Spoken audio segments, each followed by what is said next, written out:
আমার বিয়ের ৪ মাস পর আমার স্বামী রুড অ্যাক্সিডেন্টে মারা গিয়েছিল। তখন শাশুড়ি মা বলল, আমি আবার তোমাকে আমার ছোট ছেলের সাথে মানে আমার দেবরের সাথে বিয়ে দিবে। কিন্তু আমি এতে রাজি হচ্ছিলাম না। বাবার জোরাজুরিতে আমি শেষ পর্যন্ত রাজি হয়ে গেলাম। আমার আবার বিয়ে হলো দেবরের সাথে। কিন্তু প্রথম রাতে দেবরের জায়গায় আমার স্বামীকে দেখতে পেলাম। কিন্তু আমার স্বামী তো মারা গেছে, তাহলে দেবরের জায়গায় স্বামী আসলো কিভাবে? আমি তা দেখে অজ্ঞান হয়ে পড়লাম। তারপর যা ঘটেছিল তা শোনার পর আমার দম বন্ধ হয়ে আসছিল। তাহলে ঘটনাটি বলি। মাথাটা ঘুরে গেল যখন শুনলাম আমার দেবরের সাথে বিয়ে হবে। মাত্র কয়েকদিন হলো ও নেই, এরই মাঝে ওনারা এরকম একটা সিদ্ধান্ত নিয়ে নিল আমাকে না জিজ্ঞাসা করেই। আমার বাবা আছে, মা নেই, ছোটবেলায় মারা গেছে। আমি আমার এক খালার কাছে বেড়ে ওঠা। স্কুল কলেজ লাইফ শেষে বিয়ে হলো, আমার কিছুটা লাভ মেরিট ছিল। ওর সাথে আমার প্রথম দেখা হয়েছিল একটি বাসে। সেদিন বাসে প্রচুর ভিড়, বসার জায়গা নেই।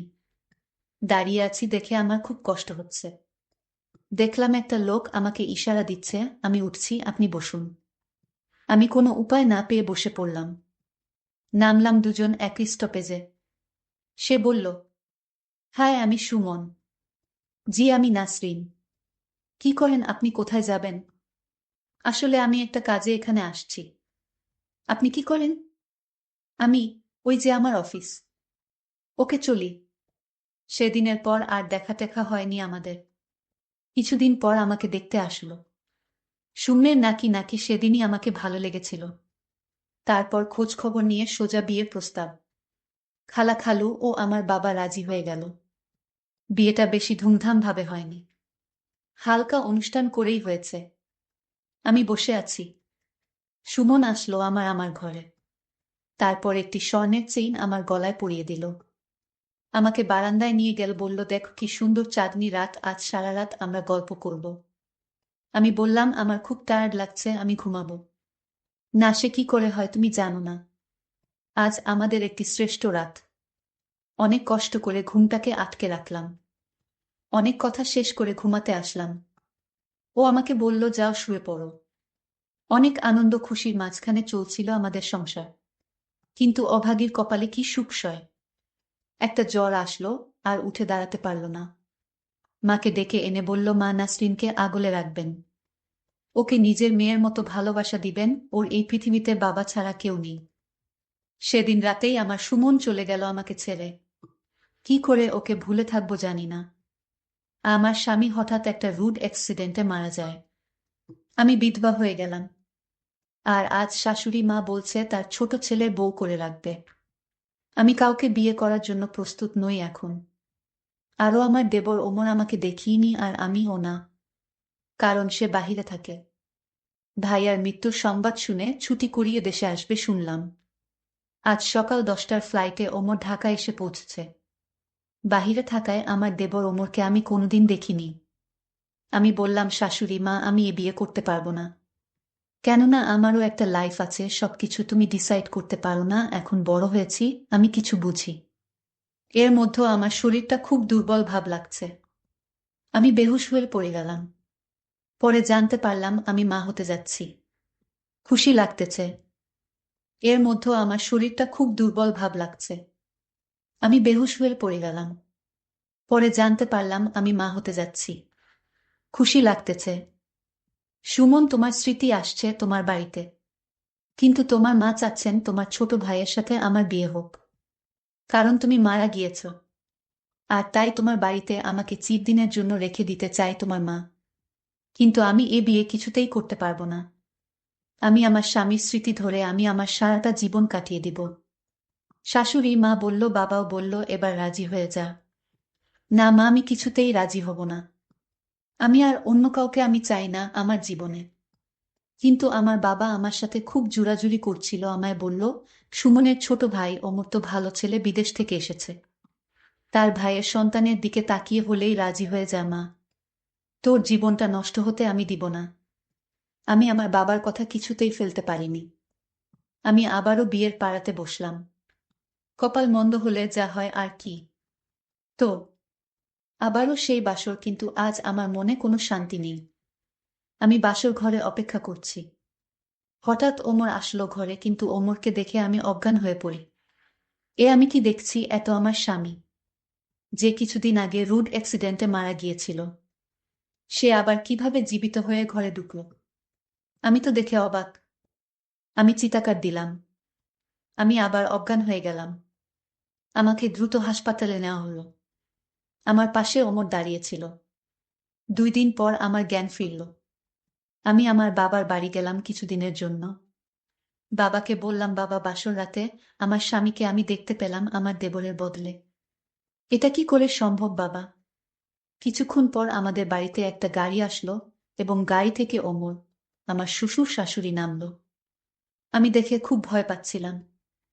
আমার শাশুড়ি মা বলল, আরে বৌমা, তুমি এত ভয় পাচ্ছ কেন? আসলে ভুলটা আমারই হয়েছে। আমি যদি আগে বলতাম যে আমার 2টি যমজ সন্তান রয়েছে, আর তোমার স্বামী সুমন দেখতে যেমন ঠিক ওমর মানে তোমার দেবর দেখতে সেই, দুজনকে উদল বদল করলেও ধরতে পারবে না এটা সুমন নাকি ওমর। পরে আমি জানতে পারি তারা যমজ ভাই ছিল। তাই বাসর ঘরে আমি তাকে দেখে ভয় পেয়েছিলাম। আমার কিছুতেই বিশ্বাস হচ্ছে না আমার স্বামী সুমনকে ওমর বলে চালিয়ে দেওয়া যাবে।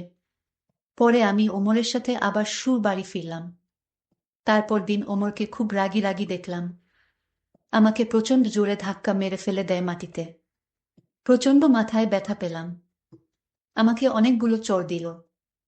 আমি বুঝতে পারছি না সে আমাকে এভাবে অত্যাচার করলো কেন।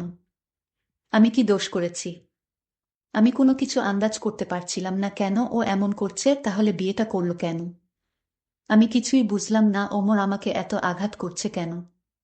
অনেক কান্না পেল যে আমার জীবনটাই মনে হয় অভিশপ্ত। কোনো সুখ আমার কপালে নেই। এদিকে মাথা খুব ব্যথা করছে। অনেক সময় পর আমার ঘুম আসল। সকালে ঘুম থেকে উঠে দেখি ওমর আমার পাশেই ঘুমিয়ে আছে। ঘুমন্ত অবস্থায় ওকে নিষ্পাপ মনে হচ্ছে।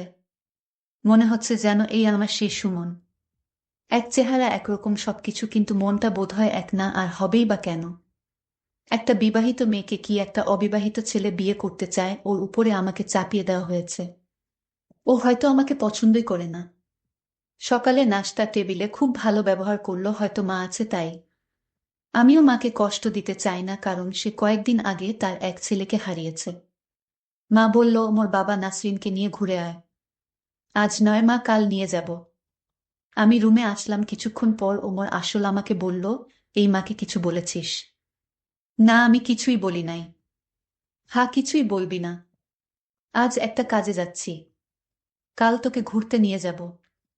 সেদিন রাতে ওকে দেখে আমার খুব ভয় ভয় করছিল, কিন্তু বাঁচা গেল, কিছুই বলল না।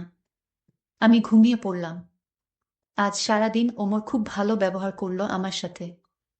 কোনো রাগারাগি করলো না। বিকেল বেলা একটা শাড়ি এনে বলল, নাসরিন ওঠো, এই শাড়িতে তোমাকে খুব মানাবে। আমি কোনো কথা না বলে আমি নিজেই শাড়িটা পরে নিলাম। কিন্তু মনে মনে ভাবলাম, ওমরের হঠাৎ এই পরিবর্তন কেন? এই তো গত রাতে আমাকে খুব মেরেছিল, আজ যেন ওমর ভালো হয়ে গেছে। এর পিছনে কি কোনো কারণ আছে কিনা? আমি কিছুটা তাকে সন্দেহ করছিলাম। ওমরকে জিজ্ঞেস করলাম, ওমর, আজ তোমার মনটা অনেক ভালো হয়ে গেল কিভাবে? ওমর বলল, আরে মানুষের মন কি সবসময় একরকম থাকে? আজ আমার মনটা খুবই শান্ত। আমি আর কিছু বললাম না। ঘুরতে চলে গেলাম একটা সাগর পাড়ে। সাগর পাড়ের ঠান্ডা হাওয়া আমাকে মুগ্ধ করে দিচ্ছে, মনে করিয়ে দিচ্ছে আমার স্বামী সুমনের কথা। ও আমাকে নিয়ে মাঝে মাঝে এখানে আসতো। এর মধ্যে ওমর ফুচকা নিয়ে আসলো। অনেক পছন্দ ফুচকা আমার, খেলাম ও অনেক। এরপর সন্ধ্যায় আমরা বাড়ি ফিরে আসলাম।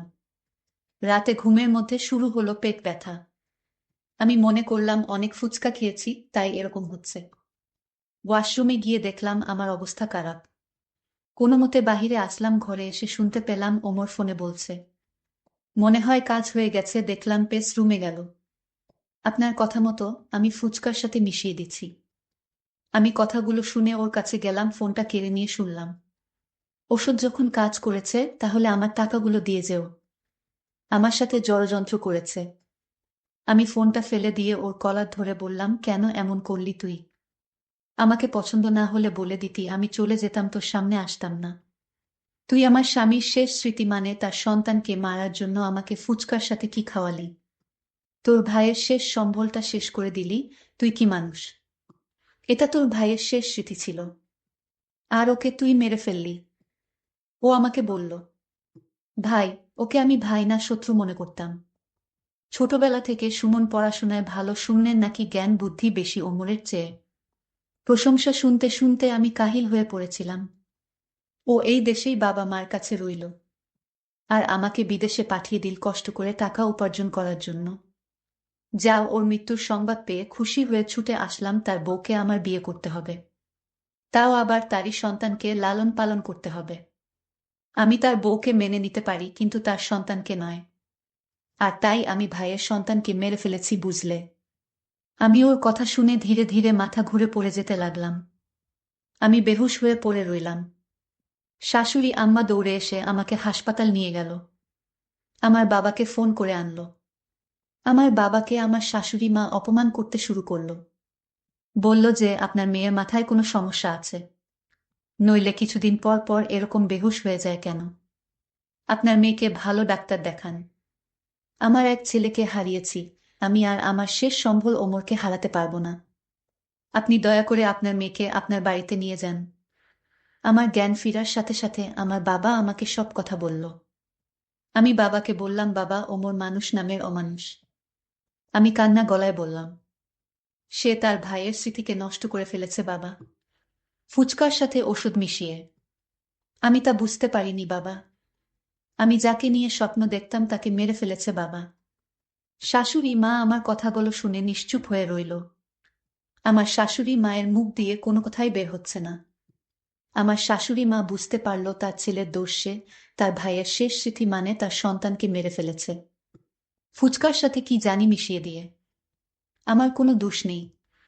হঠাৎ চোখ মেলে দেখি মা আমার পাশেই আছে, বলছে, মা কাঁদিস না, যে যাওয়ার সে তো চলেই যাবে। আমাকে ইশারা দিল ওমর কিছুই যাতে না বলি। কিছুদিন পর আমি সুস্থ হলাম, মাকে বলতে যাব। তখনই ওমর এসে বলল, এই তুমি এখানে কেন? পুরোপুরি সুস্থ হওয়ার আগেই বিছানা ছেড়ে উঠতে গেলে কেন? ও আমাকে রুমে নিয়ে বলল, মাকে কিছুতেই এ কথা বলো না। আমি মাকে আর কি বলবো? মা যা জানার জেনে গেছে, কারণ আমি বলতে বাধ্য হয়েছি। তোমার মা আমার বাবাকে দোষ দিচ্ছিল, বলছিল আমার নাকি মাথায় সমস্যা, আর তাই আমি সব সত্য কথা বলে দেই। এই কথা বলতেই ওমর আমার সাথে অদ্ভুত আচরণ করতে লাগল, কারণ আমি চাই ওকে শিক্ষা দিতে। প্রায় 6 মাস পর ওমর ঘুম থেকে উঠে নাসরিন নাসরিন করছে। সারা বাড়িতে নাসরিন নেই। টেবিলের উপর একটা চিঠি ওমর পড়তে লাগল। প্রিয় ওমর, আশা করি আমাকে আর খোঁজাখুঁজি করবে না। আমি এই দিনটার আশায় ছিলাম, আর আজকের আশায় আমি তোমার শত অত্যাচার সহ্য করেছি। তুমি যেমন আমার কাছ থেকে আমার সুমনের শেষ চিহ্ন কেড়ে নিয়েছ, ঠিক তেমনি আমিও তোমার কাছ থেকে তোমার সন্তান কেড়ে নিয়েছি। হ্যাঁ, আমি মা হতে যাচ্ছি, যাকে তুমি পাওয়ার আগেই হারিয়ে ফেললে। আর মাকেও আমার সাথে নিয়ে যাচ্ছি। তুমি থাকো তোমার রাজ্যে, আমি আমার সন্তানের খুনির সাথে এক ছাদের নিচে থাকতে পারবো না, কারণ আমি তোমাকে অনেক ঘৃণা করি, অনেক। ইতি নাসরিন। নাসরিন মাকে নিয়ে খুব দূরে একটা এলাকায় এসে বসবাস করতে লাগল। 6 মাস পর নাসরিনের কোল জুড়ে একটা ছেলে জন্ম নেয়। ছেলেটির নাম রাখে ইমন। সুমন বলেছিল আমাদের ছেলে হলে এই নামটি রাখবো, তাই নাসরিন এই নামটিই রাখল। আজ ইমনের 4 বছর। ইমন বলল, আম্মু, আমার বাবা কই? নাসরিন শূন্যের নাকি ছবিটা দেখিয়ে বলল, এই তোমার বাবা মরে গেছে, আমাদের ছেড়ে চলে গেছেন। ইমনকে জড়িয়ে ধরে অনেক কাঁদল, আর মনে মনে বলল, দেখ ওমর, তুই বেঁচে থেকেও তোর সন্তানের কাছে মৃত, আর আমার সুমন চিরদিন আমার কাছে জীবিত। তবে তোর ছেলেও তোকে ঘৃণা করেই বড় হবে, আর এটাই তোর শাস্তি। আমার সন্তান বড় হলে আমি কোনোদিন তোর পরিচয় দিব না। আমি আমার ছেলেকে বলবো, তোমার বাবা তুমি জন্মের আগেই মরে গিয়েছে। আমি তোর সন্তানকে দিয়ে তোরে কষ্ট দিব। বন্ধুরা, আজকের গল্পটি তোমাদের কাছে কেমন লাগলো তা অবশ্যই কমেন্ট করে জানাবেন। আর আপনাদের যদি কোনো গল্প থাকে তাহলে আমাকে কমেন্ট করে জানাতে পারেন। আপনার গল্প আমি শেয়ার করার চেষ্টা করব। আজ এই পর্যন্তই, সবাই ভালো থাকবেন, ধন্যবাদ।